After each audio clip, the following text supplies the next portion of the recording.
I learned very early that people only look closely at what threatens them, not what suffers, not what disappears quietly, only what might rise high enough to cast a shadow over them. That was the first useful thing my father ever taught me, though he never meant to teach it. He taught it accidentally, the way men teach cruelty accidentally, through repetition, through tone, through what they choose not to notice. He used to stand in the doorway of my room every night without entering. Always the doorway, never inside. Like the room itself had become contaminated by failure. The hallway light behind him would flatten his face into shadow, and I would stare at the outline of his shoulders while pretending to read or pretending to sleep or pretending not to hear the disappointment moving slowly through his breathing. Sometimes he wouldn't say anything for almost a full minute. Just stand there, watching. And somehow silence was worse because silence forced me to invent the exact shape of his judgment. It became a habit after a while. Interpreting people, measuring pause, calculating expressions. I learned that most human interaction happens underneath language. Words are cleanup crews. The real conversation happens first, in eye movement, in hesitation, in the microscopic tightening around someone's mouth when they realize you are beneath them. Especially when they think you don't notice. I always noticed. That was the problem.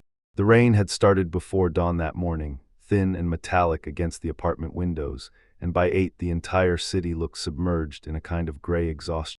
I sat at the edge of my bed staring at my phone, while the radiator hissed beside me like something dying slowly behind the wall.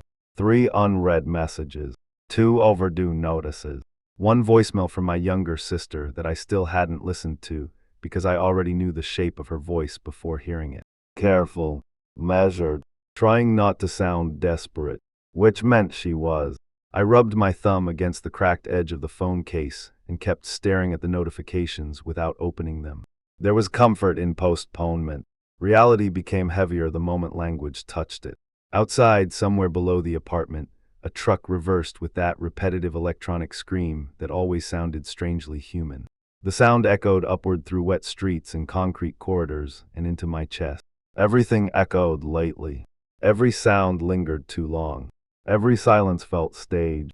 I leaned forward, elbows on knees, and looked at the suit hanging beside the closet door. The only expensive thing I still owned. Charcoal gray, tailored, sharp enough to imply competence even after the rest of my life had collapsed around it. People trusted appearances because appearances relieved them of responsibility. If someone looked successful, you could assume they were safe.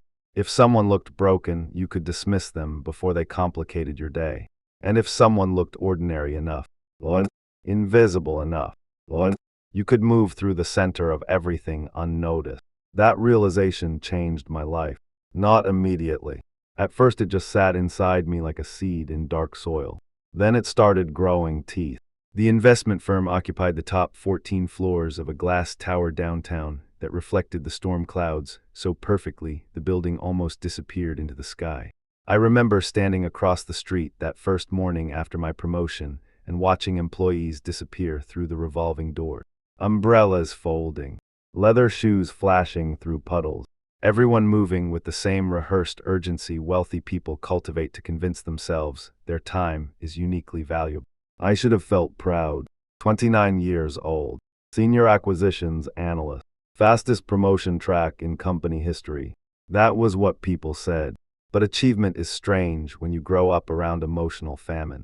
You don't experience success as satisfaction. You experience it as temporary protection. A pause before the next humiliation. Inside the lobby, marble floors reflected the overhead lights so brightly it felt like walking across frozen water. I nodded at security. He nodded back automatically. No warmth, no recognition. Just procedure. The elevator ride to the 37th floor smelled faintly of expensive perfume and wet wool coat. 6 people stood shoulder to shoulder in silence while numbers climbed above the doors. No one looked at each other. Everyone looked at their reflections. Tiny acts of self-monitoring, checking expressions, adjusting identities, preparing masks. When the doors opened, the office unfolded before us in polished glass and muted conversation. Soft lighting. Quiet keyboard, the distant hum of money moving invisibly between people who would never physically touch. I remember thinking the entire place sounded anesthetized, like pain had been professionally removed. Then I saw Evan standing beside my office and immediately understood something was wrong. Not because of his expression. Evan's expressions were always controlled. That was his gift. His face never revealed emotion directly. It revealed carefully selected versions of emotion designed for strategic effect. No, what disturbed me was his stillness. Evan moved constantly when relaxed. Small movement, finger tapping, shifting posture, adjusting cufflink. But now he stood completely motionless, waiting. When he saw me, he smiled. Too quickly. Morning, he said. I slowed slightly.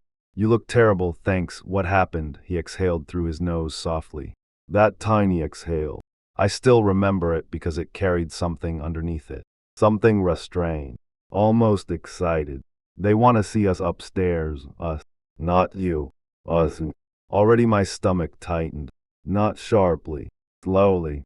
Like a rope pulling through wet hands. About what? Meridian, the word settled between us. Meridian Capital. Our biggest acquisition project of the year.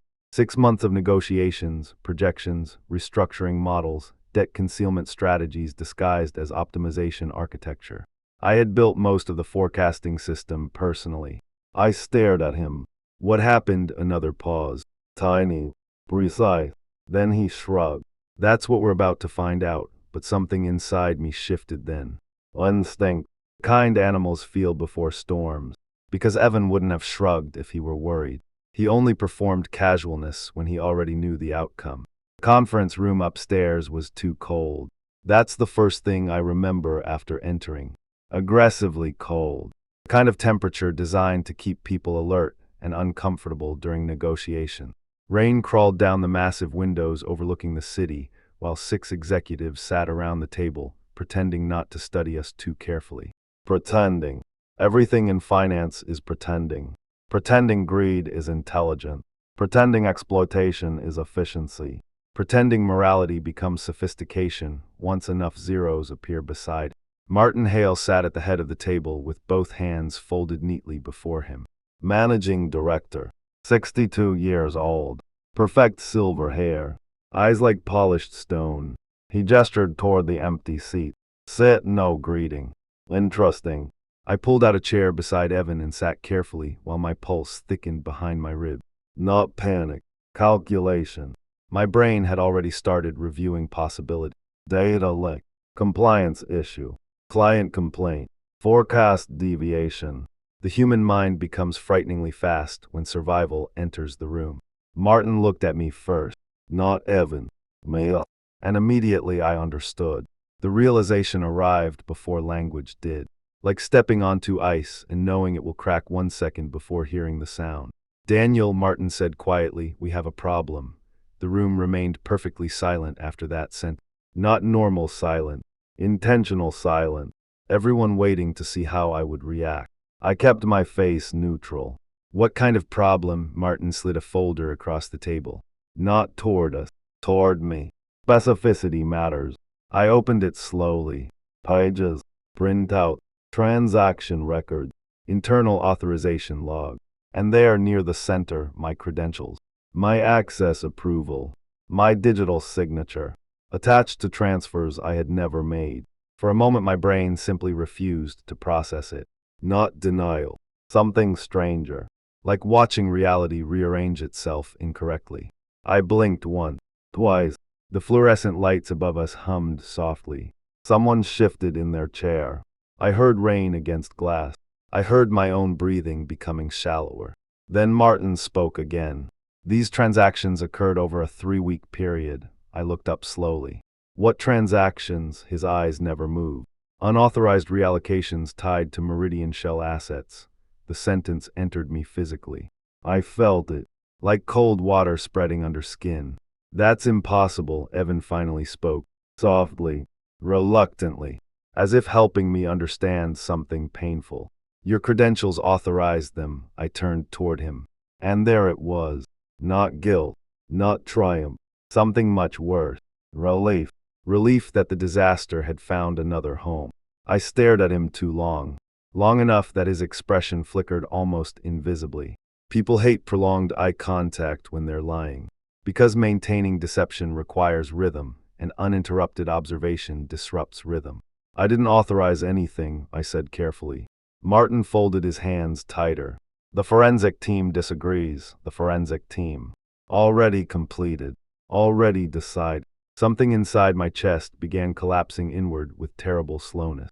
Not because I believed them. Because I understood the structure, the timeline, the preparation. This wasn't accusation.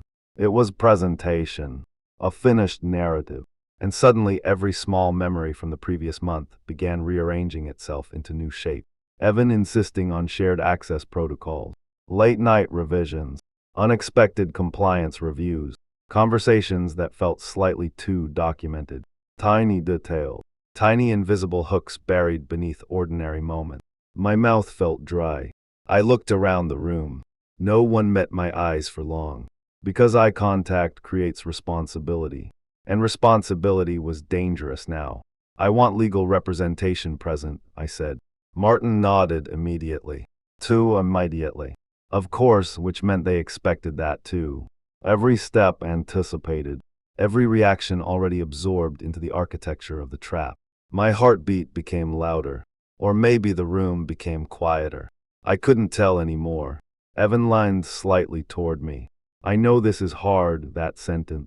God. Even now I can still hear the exact softness in his voice.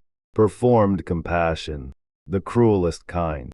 Because genuine cruelty at least acknowledges your existence honestly. Performed compassion erases you while pretending to care. I looked at him carefully. Really carefully. And something happened then that would haunt me for years afterward. I saw how little emotion existed behind his concern. Not emptiness. Functionality. Like watching a surgeon dispose of biological waste. Necessary. Efficient. Emotionally uninvolved. And beneath the fear rising inside me came another failing. Something colder. Something infinitely more dangerous. Clarity. By noon my company accounts were frozen. By 2 security escorted me from the building. By 4 my email access vanished completely. The speed fascinated me. Human beings can dismantle an identity faster than they can build trust. 29 years of existence, erased operationally in 6 hours. I stood across the street again beneath the rain, while employees moved behind illuminated office windows high above me. Working, laughing, continuing. The building looked exactly the same. That disturbed me more than anything. I had always secretly believed catastrophe should alter the atmosphere physically somehow. That disaster should announce itself to the world. But no, the city remained indifferent. Traffic lights changed. People crossed intersections. Coffee steamed behind cafe windows. Meanwhile, my life had developed a fracture deep enough to swallow everything beneath. I laughed once quietly, not because anything was funny, because panic had exceeded its own limits and become chemically unstable. A woman passing under an umbrella glanced at me briefly before looking away faster than politeness required. And I saw it immediately. The first shift. The first alteration in social gravity. Something about me already looked different. Not externally. Internally. People detect collapse instinctively. Micro-expressions. Energy. Posture. Once status begins dissolving, others sense it before evidence appears. Predators in expensive coats. That's all civilization really is. I shoved my hands into my pockets and started walking. Rain soaked through my collar almost immediately. Cold water slid beneath my shirt. Cars hissed past on wet pavement, and behind my eyes thoughts began multiplying too fast to fully examine. Who knows? How long? Why me specifically? How deep does this go? But underneath those questions lived another one. The worst one. Why didn't I see it sooner? Because that question implicated me. Not legally. Psychologically. It suggested weakness in perception. And my entire identity had always depended on observation. Understanding people. Raiding Rome. Detecting danger. If I failed at that, what? Then who exactly was I? The thought stayed with me all the way home. Growing. Fighting. By the time I reached my apartment, my reflection in the lobby glass looked subtly unfamiliar. Still me. Technically. But diminished somehow. As if someone had quietly lowered the resolution of my existence. The voicemail from my sister waited on the phone all evening. I sat in darkness listening to rain hit the windows while the notification remained glowing faintly across the room. 1 minute and 13 seconds. I knew if I listened, I would have to become a version of myself capable of responding. And I wasn't ready yet. The apartment smelled damp. The radiator clicked intermittently. Above me, neighbors moved across the ceiling in muffled patterns that sounded strangely deliberate. Everything sounded deliberate lately. I poured whiskey into a chipped glass without turning on the light. Amber liquid. Shaking hand. Reflection fractured across the surface. Then finally I pressed play. Danny, her voice arrived small and compressed through the speaker. Careful already. Always careful around me when she needed something. Not because I frightened her. Because she feared becoming a burden. Which was worse. I know you're probably busy. Was silent. Breathing. I closed my eyes. The hospital called again about Mom's treatment balance. Another pause. Longer this time. I told them we'd figure something out. We. Not you. Never you. Even drowning, she still tried distributing the weight evenly. My throat tightened. Outside, thunder rolled somewhere far beyond the city.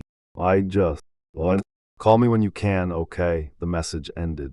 And suddenly the apartment felt much smaller. Not physically. Psychologically. Like the walls had moved closer while I wasn't paying attention. I leaned back slowly against the couch and stared into darkness. Mom. Hospital bill. Fraud investigation. Frozen asset. Career destruction. Everything overlapping. No hierarchy anymore. Just pressure layered upon pressure until individual problems merged into one continuous emotional suffocation. My phone vibrated again. Unknown number. I watched it ring. Once, twice, 3 times. Then answered. Daniel read, male voice. Come. Professional. Yes, this is Victor Lang from internal litigation. I smiled automatically. Not from amusement, from disbelief, of course. Of course they would call at night. Night destabilizes people.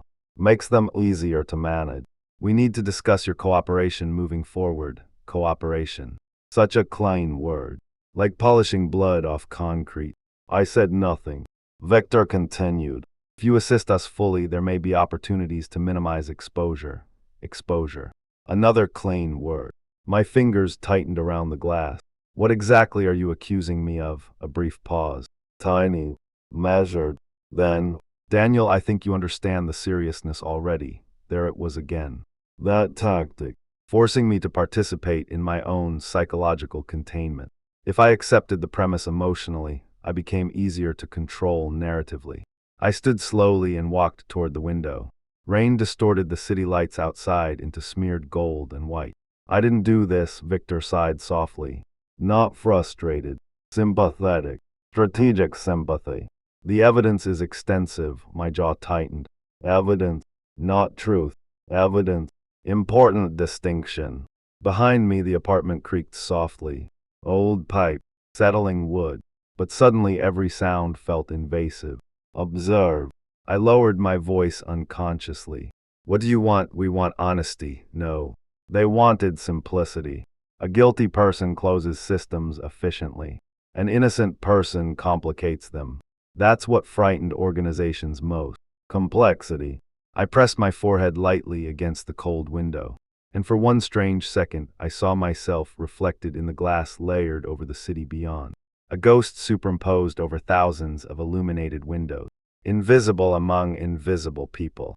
Then Victor said something that changed everything. You should know Evan is cooperating fully. Silent.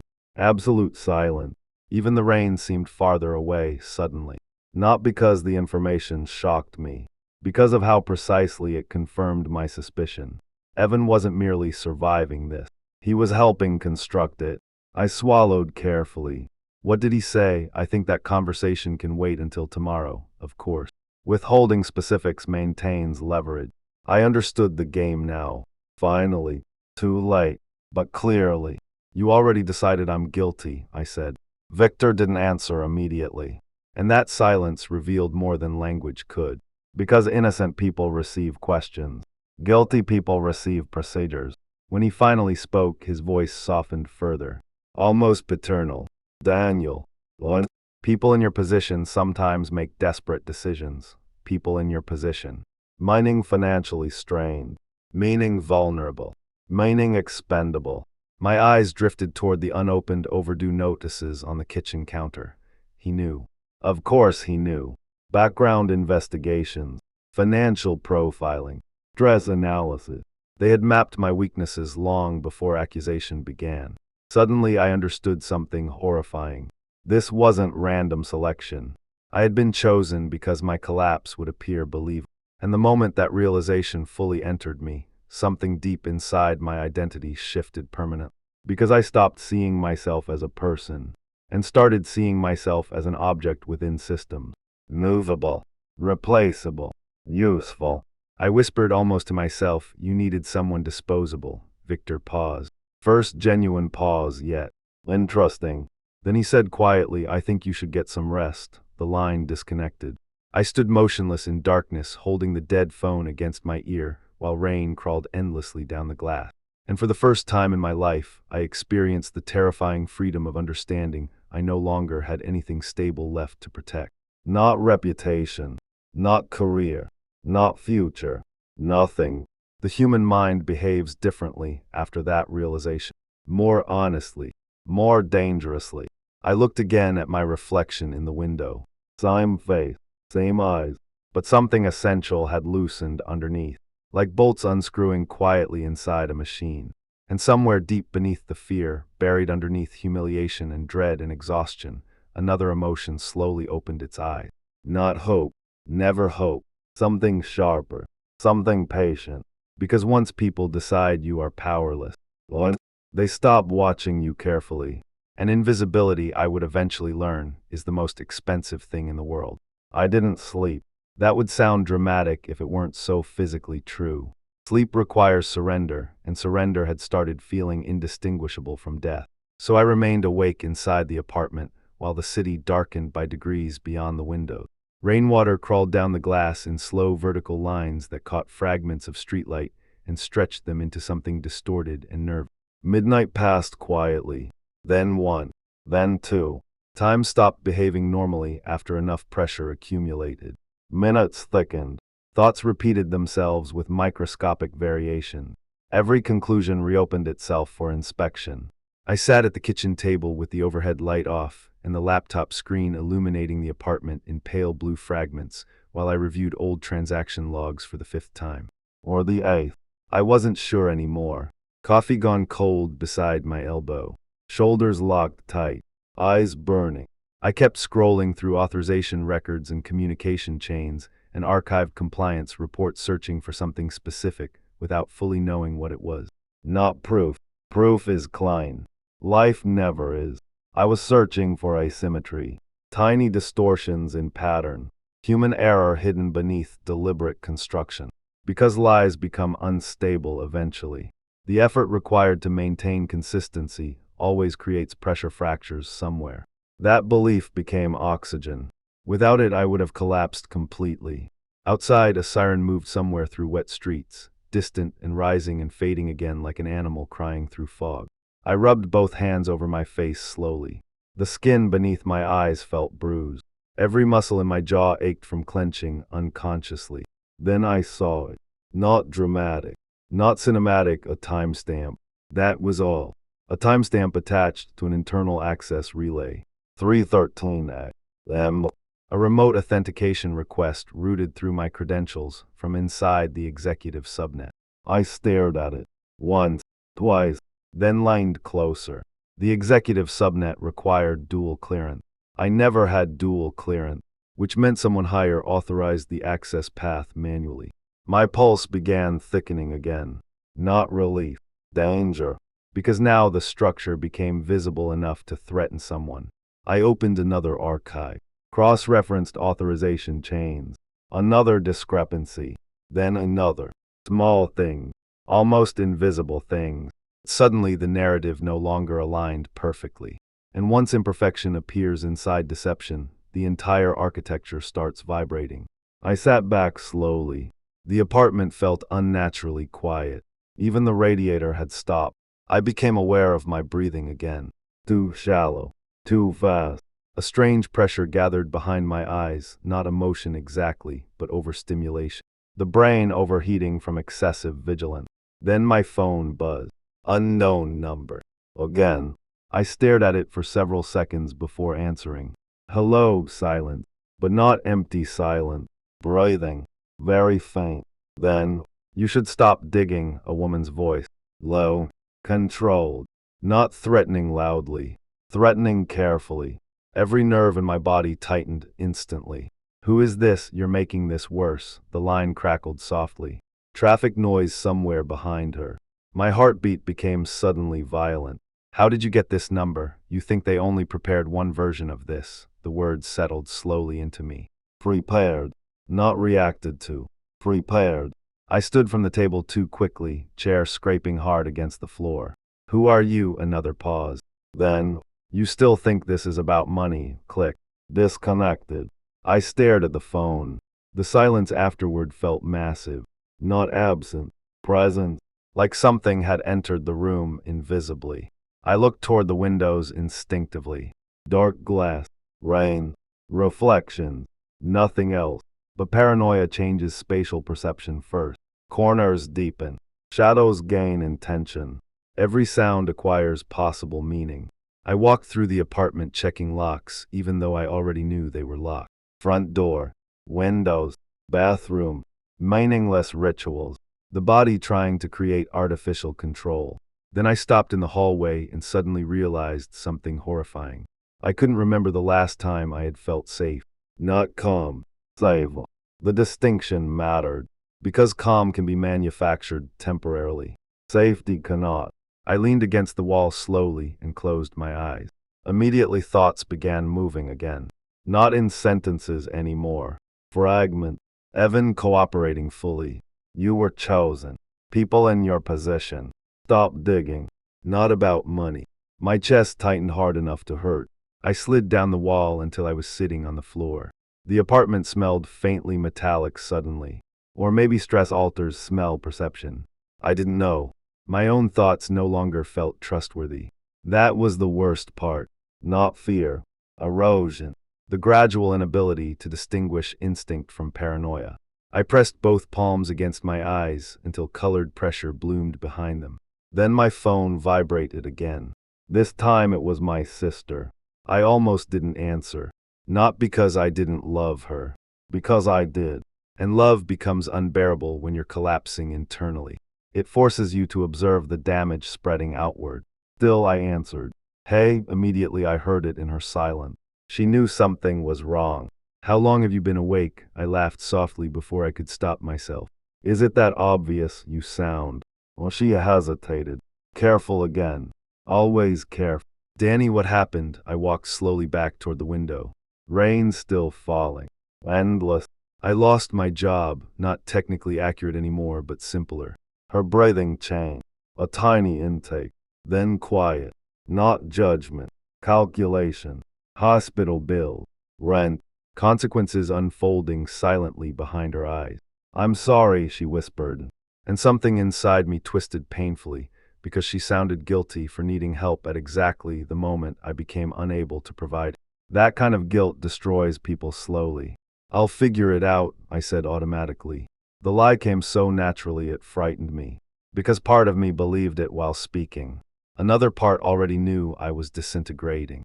You don't sound okay. I looked at my reflection in the window again. Pale face.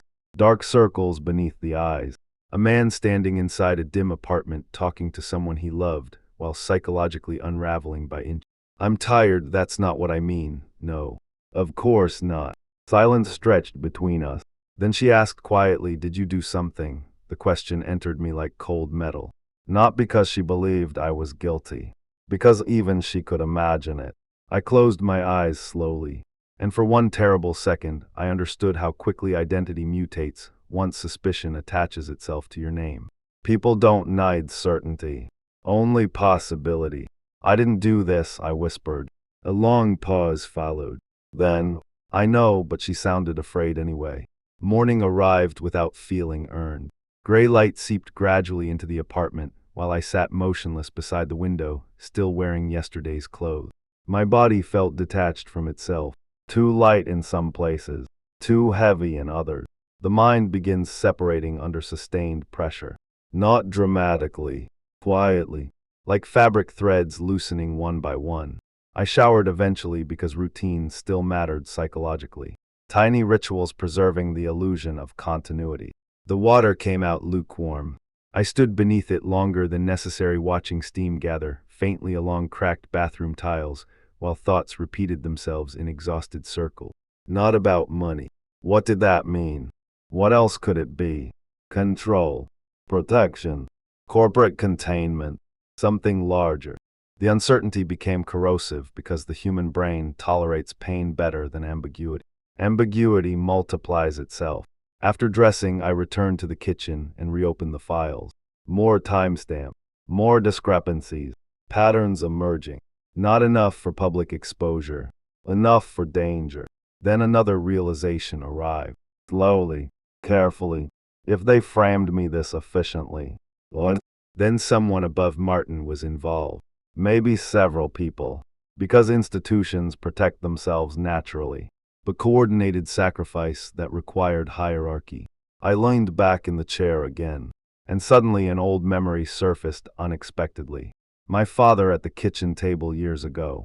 Drunk, tired, staring at unpaid bills. He'd looked at me without really seeing me and said, "When powerful people panic, they don't solve problems. They bury them under somebody else." At the time I thought he meant employers. Bank, landlord, ordinary resentment. Now the sentence returned wearing different clothes. My phone buzzed again. Message from Evan. Just 4 words. "Can we talk privately?" I stared at the screen. My pulse slowed strangely. Not from calm, from focus. Predators become easiest to observe once they think you're wounded beyond resistance. I typed back. "Where?" 3 dots appeared immediately. "Already wait. Lobby cafe. Noon, of course. Public enough for safety. Private enough for manipulation." I stared at the message another few seconds before setting the phone face down on the table. Then I began shaking. Not emotionally, physically. Small involuntary tremors moving through my hand. Adrenaline exhaustion. Sleep deprivation. Psychological overload. I pressed both palms flat against the table until the trembling reduced. But inside my skull, something continued slipping incrementally out of alignment. I could feel it. The slow distortion of perspective. The dangerous temptation to see conspiracy everywhere. And the worst part, some of it was real, which made the unreal parts harder to identify. The cafe occupied the bottom floor of a luxury hotel across from the river. Warm light, dark wood interiors, soft, just barely audible beneath conversation. Everything designed to make wealthy people feel insulated from ordinary reality. I arrived early, not strategically, compulsively. Hypervigilance destroys timing instincts because the nervous system becomes incapable of relaxation. I chose a table near the back where I could see both entrances, then hated myself for doing it, then kept watching the entrances anyway. A waitress approached. I ordered coffee. Black. My voice sounded unfamiliar to me. Too flat, she left. I scanned the room automatically. Couple near the windows. Older man reading financial report. 2 women speaking quietly over wine despite the hour. Everyone looked normal. That disturbed me now. Normalcy itself had started feeling performative. At exactly noon, Evan entered through the revolving door. Perfect coat. Controlled posture. Calm expression. He spotted me immediately and walked over. Not rushed. Not hesitant. Balanced. Practice. "Thanks for coming," I said nothing. He sat across from me carefully and removed his glove. Even now, even here, he looked composed. That enraged me irrationally. Because collapse should leave mark. Felt unfair that mine were visible while his remained hidden. The waitress delivered my coffee. Evan ordered tea. Tea, of course. Something about that detail made me want to laugh again. Instead, I stared at him, and he finally shifted slightly beneath the eye contact. Tiny movement, but real. "Daniel, you helped them directly, no transition." His jaw tightened once, almost invisible.